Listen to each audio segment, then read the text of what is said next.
Hello, greetings from Ukraine.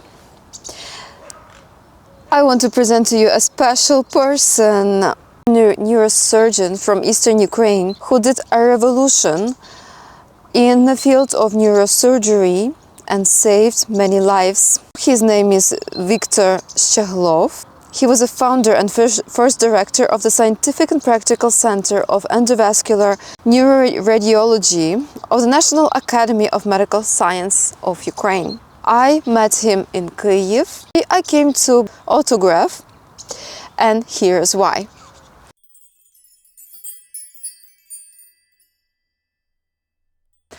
But before we continue this discussion, let's get an update about Milana. The assistant of Milana's team, who gathered to help the child, has an update for you. Hello everyone from Milana and her mom, Tanya. We continue raising funds for the Zolgensma injection to stop the genetic disease SMA. On 9th of March, Milana turned 8 months old. Our time is limited. Since we cannot travel to the US, our focus is on the countries and hospitals of Europe. One of the hospitals in Germany responded to our letter and responded that the treatment would cost 1.8 million euros.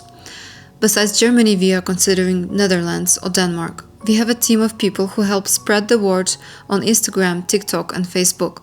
We are asking famous people and bloggers to repost and tell their audience about us. You can subscribe to our social networks and follow us. If you have the opportunity, you can tell your friends or famous people about my daughter. Every repost of our video helps a lot, because the strength lies in the unity of people. Mother appreciates all your donations. So who is Viktor Schehlov? Let's start from his background. He was born in Henichsk, Khersonska Oblast, at the shores of Azov Sea. He was born in a peasant family. There were many children there, and he studied in Kharkiv Medical University.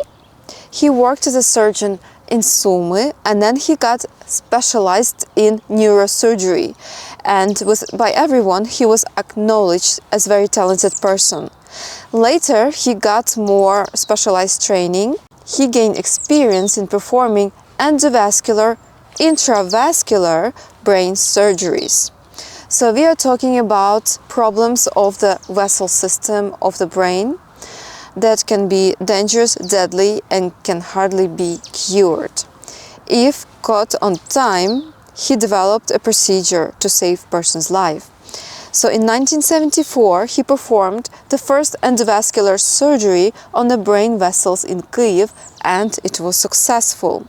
So we are talking about brain aneurysms that can be closed off with a coil to prevent them from rupturing and causing death.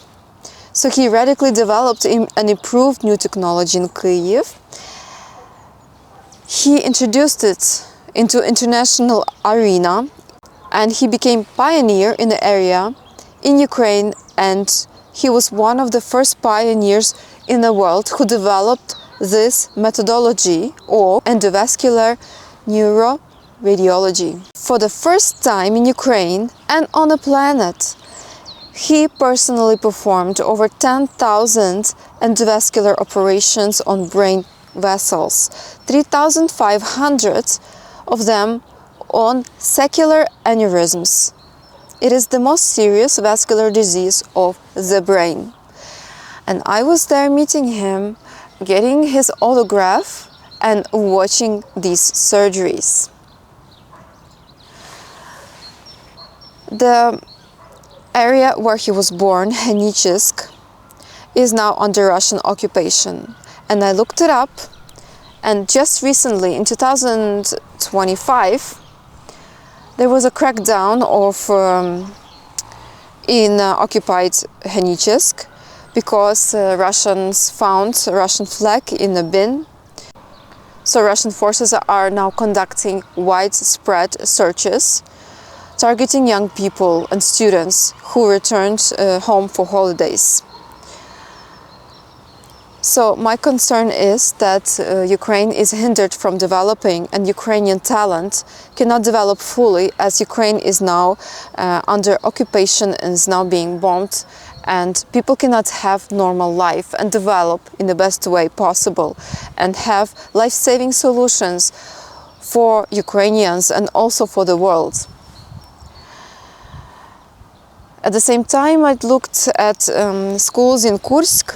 Actually, I looked at schools in Russia, one or two, and I noticed in Kursk, one of schools had training, military training, and here's what happened there. There were teams battling in how well they have the knowledge, military knowledge, and here is a photo of a person providing first aid held at the gunpoint. This is my concern, that these areas, Eastern Ukraine, cannot develop and people are not safe.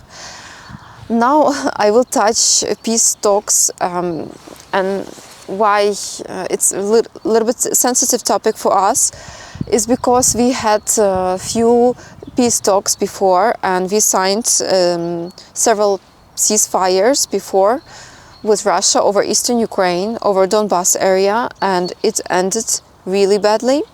The problem is that politicians are in office for a few years, but we know the history, we follow it, and we know how Russia breaks the deals, how Russia doesn't keep its word. We've seen it before multiple times, and we are worried that we will lose many more lives. So first Minsk agreement, ceasefire, was signed in 2014. After that, we lost thousands of Ukrainian lives. Russian forces entered Luhansk Oblast, part of it. They became strong, pulled in reserves, and then they attacked again and captured over half of Donbas. And then another ceasefire was reached, Minsk Agreement of 2015.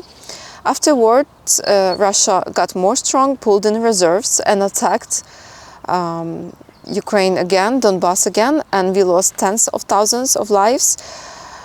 And then in 2022, Ukraine faced a full-scale invasion, losing hundreds of thousands of lives. If this is what we are concerned about, I am not completely expert at this. I don't have time to follow the news, but we are concerned that we will lose millions of lives, if not the whole country. And we will lose people like Schehlov, who was saving lives. And also hoping that one day conditions like SMA can be treated, or I don't know, genetically, on genetical level, can be screened early, or there will be some more affordable medication that will help save children and help them to have a good life. So mothers like Tetiana, Milana's mother, they will not be worried sick about the future of their children, and children can be the best, can have chance in life. Regarding my previous video, I was talking about Olympic champions of Ukraine, and there's also Voitiuk, as you commented to me, and she also is renowned Ukrainian sportswoman, and so this is her accomplishment.